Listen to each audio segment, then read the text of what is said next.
Well, the BCCI's working committee meeting is underway in Mumbai, and we've got you, in fact, exclusive details from that meeting.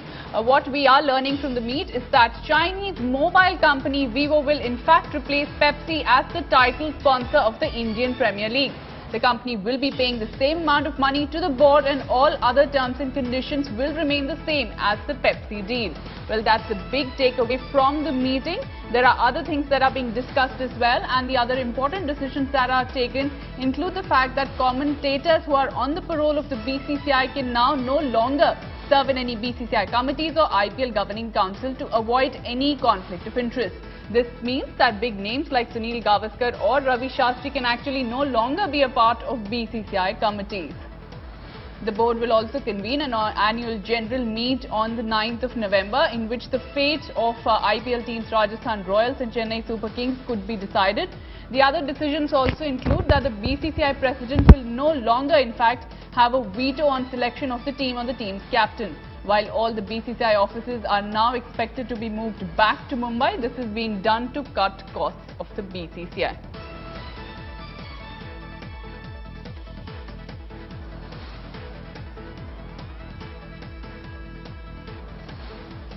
We are in fact joined by former cricketer Nikhil Chopra, who's with me in the studio, as well as my colleague Rasesh Mandani joins me from outside the BCCI headquarters in Mumbai, where the meeting is taking place. Rasesh, I'll come straight across to you. Of course, really big details, outlooks that are coming out from that meeting, and it is in fact, like we said, in India Today exclusive that we're bringing you. There were a lot of talks that probably other companies like Paytm could come in as a sponsor, but Vivo, of course, the BCCI seems to have found another company willing to pay the same amount as Pepsi out there.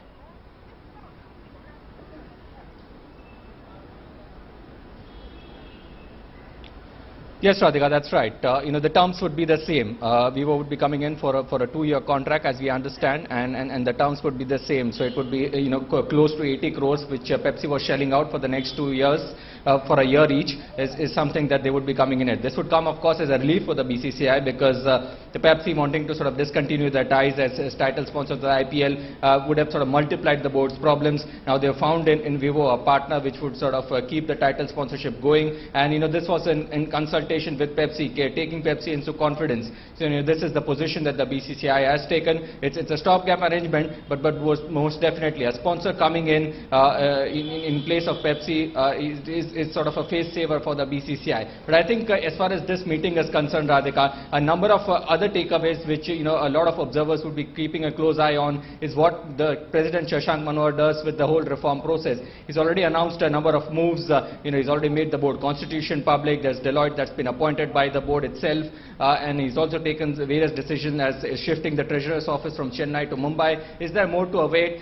Are there issues of conflicts of interest that he's going to touch upon? And the answer is yes. A number of issues would be tabled at the working committee, one amongst which you already put out on air about the commentators having a sort of a paid job is something that has been a position that has been put forth by a lot of observers. In future, this is something that's going to be tabled at the working committee, that the commentators should be, they should not have any conflicts as far as their presence is concerned. Likes of Ravi Shastri and Sunil Gavaskar have had long-term contracts in the past with the BCCI as commentators. That would no longer be continued. That is the prerogative of the broadcasters now. That's one position. There are other checks that the President Shashank Manohar wants to put forth as far as association spendings are concerned. And putting in observers from the outside to check the association spendings. That is something that's going to be looked at quite closely. Whether player management firms can continue to, whether the Indian team players or captain can continue to have stakes directly or indirectly, who